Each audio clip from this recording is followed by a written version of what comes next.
Hey, John Crestani here, tech entrepreneur, sales and marketing expert. I'm going to be going over how you close a deal in sales. So really important thing. This is where the money, right? This is where the big money comes in if you close deals. And I'm going to be going over exactly how to do this using the BANT framework, B-A-N-T, buyer, authority, need, time frame. And I'm also going to go over a few different closes, such as the takeaway, as well as one of my best kept secrets, one of my best methods for doing sales, and a framework so that the person can't say anything but yes if they've reached the end of your sales pitch. This is a pretty exciting presentation. Done a lot of sales in my time. I'm looking forward to helping you close more deals, make more money. Let's get into this video.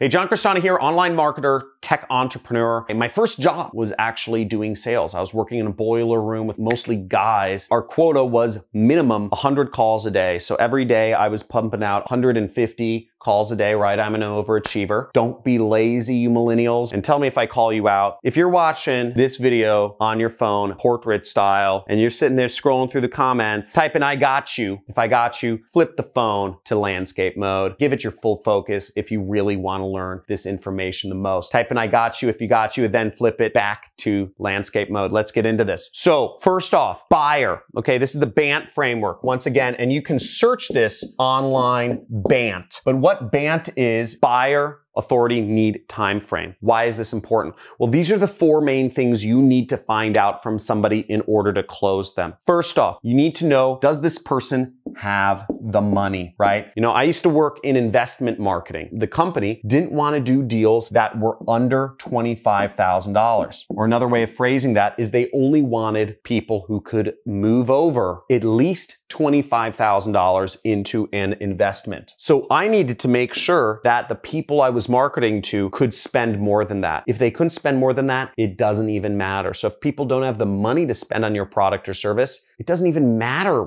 if you're pitching them, if they want it or anything else. They just are disqualified immediately. So always qualify based on money. Another thing is authority. So you want to make sure that somebody has the authority to actually make a decision. Now, for many purchase decisions, we're talking about small beans. Now, if you're selling consumer items online like this hat, which is, you know, 25 bucks, then most people have the authority to purchase it. You know, all they need to do is have a credit card. Authority becomes an issue is if you're selling a business product or if you're selling a more expensive product. You need to make sure that you're selling to somebody who can actually sign on the dotted line, fill out their credit card information if they're interested. So expensive products, this also matters if you are marketing to a broad audience. So for instance, if I'm marketing to people on YouTube, many of the people that are viewing my videos are under the age of 18. So they can't buy anything. Most of them don't have credit cards.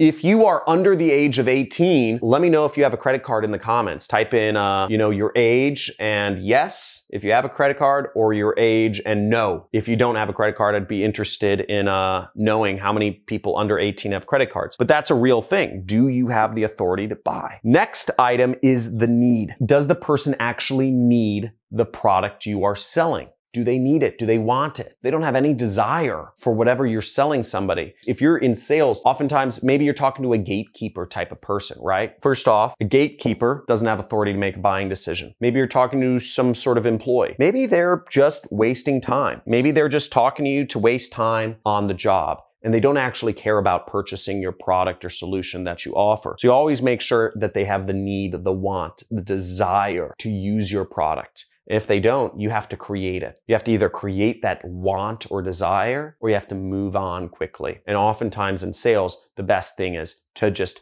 move on quickly to somebody who does have the need. Now, the fourth factor is the T, and that means time frame. Is the person interested in buying this now? Or is it just something that's interesting to them in the future? because we want to earn commissions to close a sale. We need to make sure that the person is looking for our product, our solution now. And a good way to figure that out is simply ask the person, when are you looking to buy this product? When are you looking to make this decision by? If this is something that the person is saying, I'm really interested, I'm totally willing to buy your product, but it's just not the right time. You know, I'm going to do it by the end of the year. I'm going to do it a month from now. Either you haven't done your job of creating enough desire for that, or you haven't shown them why they need it now. Now, once you've qualified people on all of these things, they are a buyer, check. They have the authority to buy, check. They have the need, want, or desire, check. And they're willing to do it in a reasonable time frame. You are ready to go. Now, if the person still doesn't buy, there's a bunch of different closing techniques. You can Google it. You can Google the term closes, right? Sales closes. But I'm going to only go over one sales close right here, which I believe is the most effective and the least scammy of them all. And it's just the takeaway. I don't like pressure tactics, but the point being, if somebody wants your product, you can just say, okay, maybe it's not a good fit for you. You aren't interested in doing this in the next month. I'm going to work with your competitor or something like that. Just take it away. Say, okay, sir, I'll let you figure it out. I found just when I was doing sales, because I do marketing, I focus on marketing, you know, I still do like business development and other sort of relationships. I'll just take away. What I love about takeaways is it usually sorts the wheat from the chaff. It gets rid of the people who aren't actually interested in the product or who would be bad customers, but the people who are interested in being customers, it attracts them to you because they realize you are a figure of an abundance mindset. You don't need their business. And showing a customer that you don't need their business, that you run a fine business just on your own, it actually makes them more attracted to you. So that's a great method. And the other sort of secret tactic that I'm going to go over that has helped me just do sales amazingly well, I call it the box. And the box is when you're doing sales is making sure you answer every single question and concern that the customer can possibly have before they even bring it up. So if the customer has anything other to say to you than, yes, it's a deal, they seem stupid because they've already answered every single question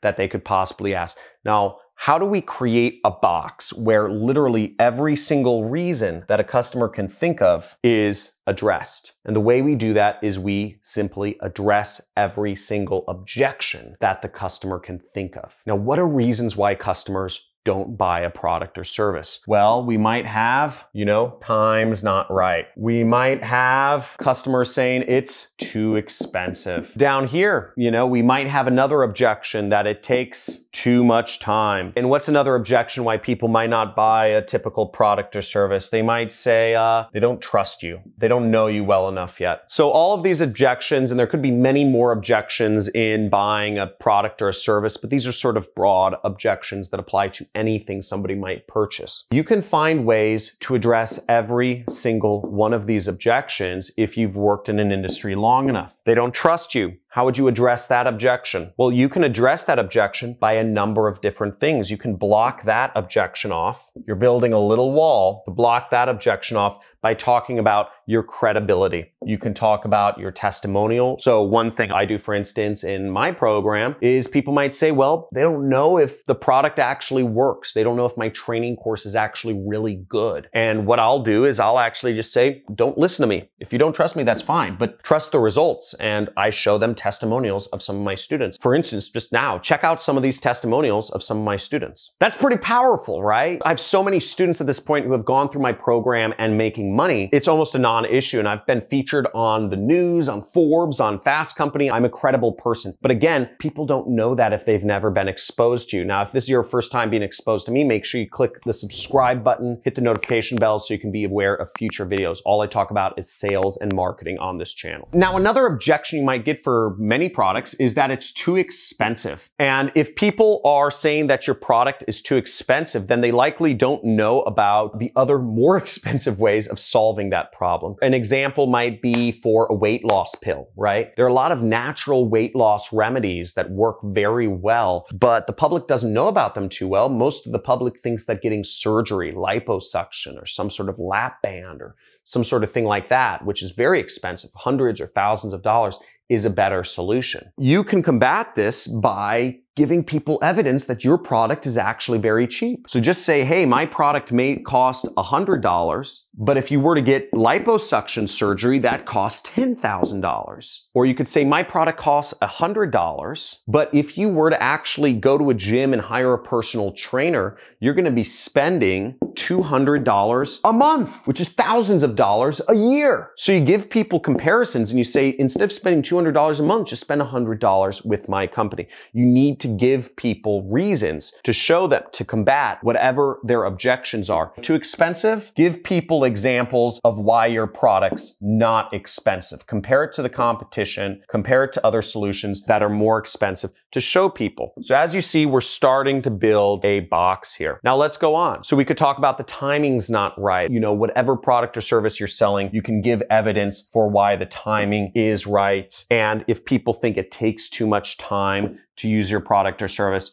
once again, you build a box and you show them why the time is right now. And I always tell people for my product, which is my training course, if you want to do affiliate marketing, you're saying, I'm too late. Affiliate marketing's been around for 20 years now. I got in, 8 years ago, full time, right? I was late to the party, but the best time to start is now. Some people compare it to the gold rush. It's not like the gold rush. The gold rush, there's a finite amount of money in the earth and you have to be the first one to get it out. This is more like the invention of electricity. Electricity was invented 100 years ago and companies are still using electricity, right? All new companies use electricity now. Isn't that interesting, right? So is electricity a fad? If you weren't in electricity business, 100 years ago, do you still have a chance? 100%. Apple, their products use electricity, was started 100 years after electricity was invented. How are they able to compete? Because it just takes over everything. Electricity is a foundational element for business now, and so is the internet. And the best time to get in the internet is right now, today.